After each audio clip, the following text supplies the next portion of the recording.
Hello and welcome to Critically Disdained. It's been a crazy last month and a half. So I've been away for a bit, but now I'm back and I'm ready to roll. And today we're going to be talking about Disturbed's new album, Divisive.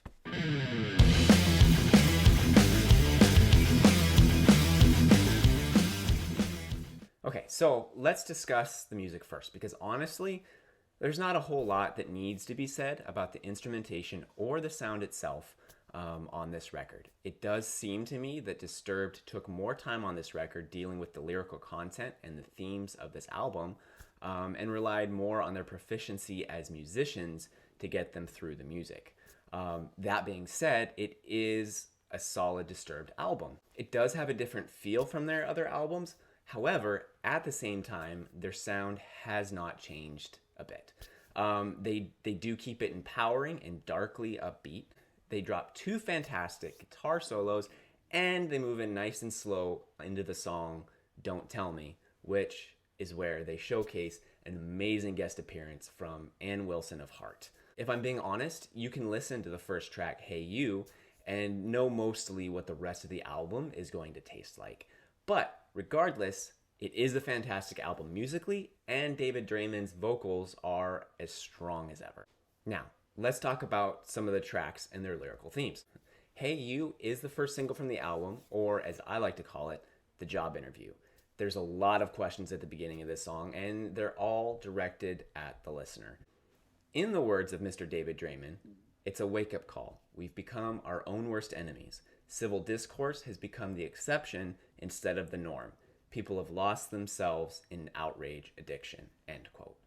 And this sentiment drives the rest of the album. This theme is plastered everywhere. So, if you're not feeling this choice of topic, check out now because there's a lot more where that came from.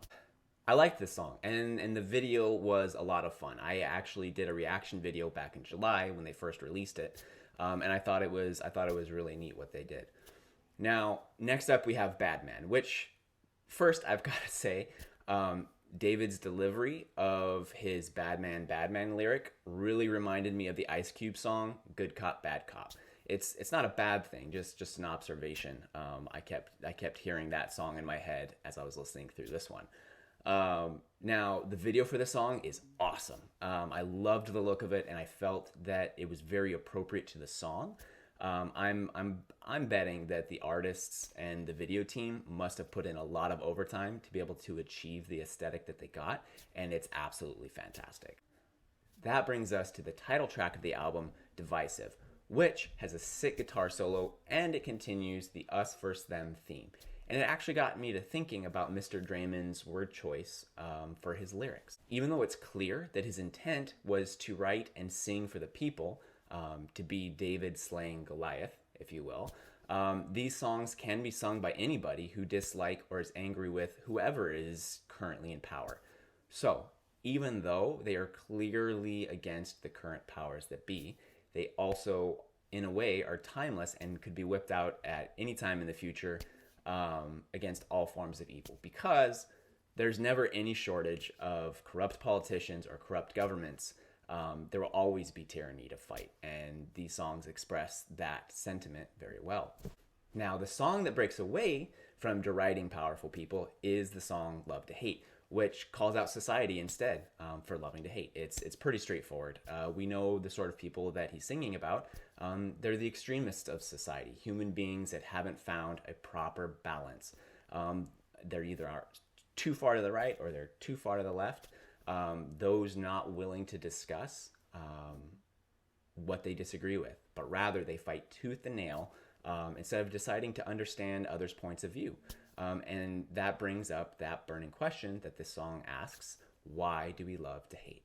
And I don't know. I honestly don't have an answer to that question. Now, the song "Take Back Your Life" is an encouragement. It's encouraging you to seize the day. And as the title says, take back your life. Do not let anyone deny you what is yours. Go, confront the problem, fight, win! Won't back down. The conclusion of the record. Life's fight will eventually end, whether you join in it or not. So do not back down. If we can all stand together, we can overcome so that people can no longer cover their eyes.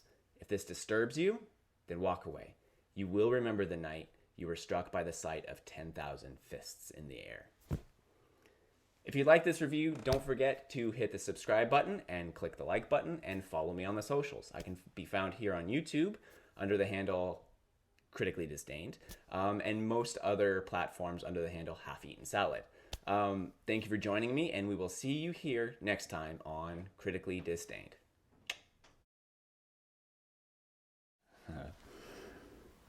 Breathe.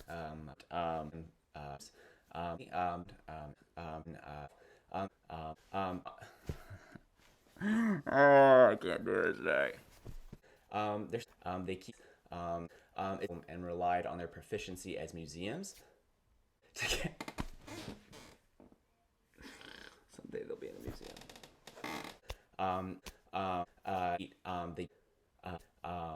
By I'm doing really bad.